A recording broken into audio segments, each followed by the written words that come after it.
time, 1/3 of your life is spent earning your income, and you're doing something that you don't like. Now that's okay when you're going to college and you're trying to figure it out, or maybe you're just trying to raise the kids. But once you reach a certain age in your life, don't you have a responsibility to live your life happy? Have you ever walked into a room and you can pick out the person who's in the bad mood? And aren't they contagious? Right?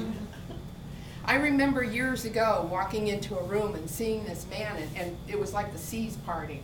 Everybody just kind of left him alone. It was like they'd approach, but they'd immediately, before they got up to him, and what they were doing is reading his energy.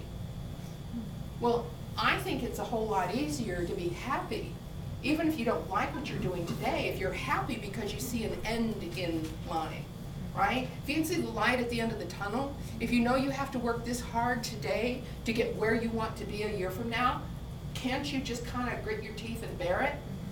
Right? Can't you just kind of like, okay, I own it. Like even when I was going through breast cancer, I kept thinking, isn't it cool that I'm finding all of these other people with stories about breast cancer?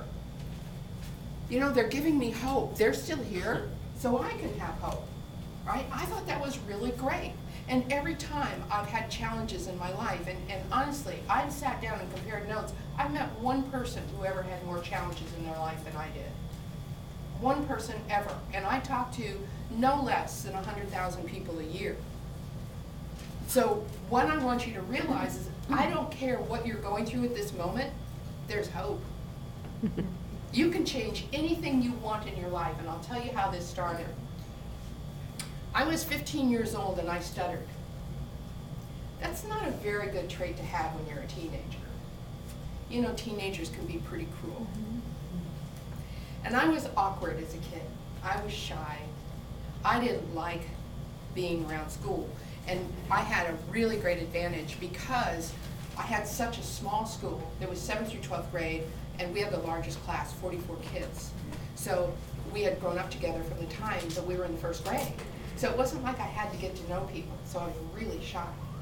My English teacher kept me after school my sophomore year and made me hold my tongue while I was reading Shakespeare. And it worked. The next year I thought, I'm gonna stop walking pigeon-toed.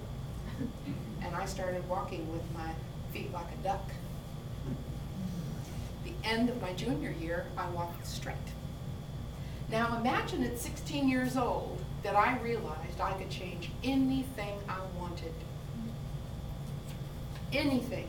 So I actually picked one thing every year. And the list is actually in the back of the book. So what I wanted to do was to make an impact, because on page 188 I talk about, you know, starting with the stuttering and then the southern drawl and then stop walking pigeon-toed. Some of the things, when I was, I'd forgotten that, 52 years old, I wanted to learn to laugh out loud. You knew me then. Remember when we were meeting in San Jose on 4th Street? Oh yeah. That was that year. And I was bound and determined that by the end of the year that I could spontaneously laugh out loud. I could be in the funniest movie there was, no matter how great it was, I could barely smile. Right? Conditioning. And it was amazing to me that we were sitting in this meeting and we had a learning group there doing a seminar, and one of the things we had to choose is what we wanted people to think about us. And my choice was I wanted people to think that I was fun. And simultaneously, everyone in the room turned back and looked at me and said, what? And somehow I had achieved it in just that short period of time. It was 6 months into the year. There's other things that I chose that took me 2 years because they were harder, like saying no. Have you ever had that problem?